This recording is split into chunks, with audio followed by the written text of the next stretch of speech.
വെള്ളാപ്പള്ളി പറഞ്ഞൊരു കാര്യം മുഖ്യമന്ത്രി പിണറായി വിജയൻ ഭക്തനായി എന്നുള്ളതാണ്. അത് അദ്ദേഹത്തിൻ്റെ വ്യക്തിപരമായ അഭിപ്രായം. മുഖ്യമന്ത്രി പിണറായി വിജയൻ ഒരു മാർക്സിസ്റ്റാണ്. അദ്ദേഹത്തിന് അതിൻ്റേതായ നിലപാടുണ്ട്. അതിൽ പുതിയ മുദ്ര കുത്തേണ്ട ഒരാവശ്യമില്ല.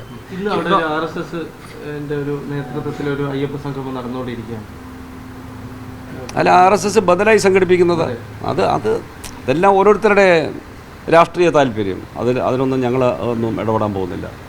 ഇപ്പോൾ ഈ വെള്ളാപ്പള്ളി നിരന്തരം വിദ്വേഷം പറഞ്ഞുകൊണ്ടിരിക്കുന്നു. അദ്ദേഹവും മുഖ്യമന്ത്രി ഒരുമിച്ചാണ് ഈ അയ്യപ്പ സംഗമത്തിന് കാറിൽ വന്നിറങ്ങുന്നത്. അദ്ദേഹത്തിനെതിരെ ഒരു മൈക്രോ ഫിനാൻസ് തട്ടിപ്പ് കേസിൽ ഒരു അന്വേഷണമൊക്കെ നടന്നുകൊണ്ടിരിക്കുന്ന ഒരു സമയം കൂടിയാണ്. ഇതൊരു മോശം സന്ദേശമല്ല നൽകുക? അതൊന്നുമില്ല. അദ്ദേഹം ഒരു സാമൂഹ്യ പ്രവർത്തകനാണ്. ആ സാമൂഹ്യ പ്രവർത്തകൻ എന്ന നിലയിൽ ഒരു യാത്രയിൽ മുഖ്യമന്ത്രിയോടൊപ്പം സഞ്ചരിച്ചു എന്നുള്ളത് വലിയ കുറ്റമൊന്നുമല്ല. അത് അത്ര വലിയ അപരാധമായി കാണേണ്ട ഒരു കാര്യമില്ല.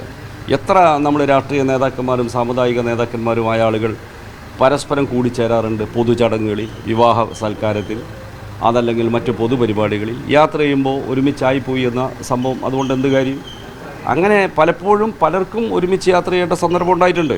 അതിനപ്പുറം ഒരർത്ഥം അതിന് കൽപ്പിക്കേണ്ടതില്ല.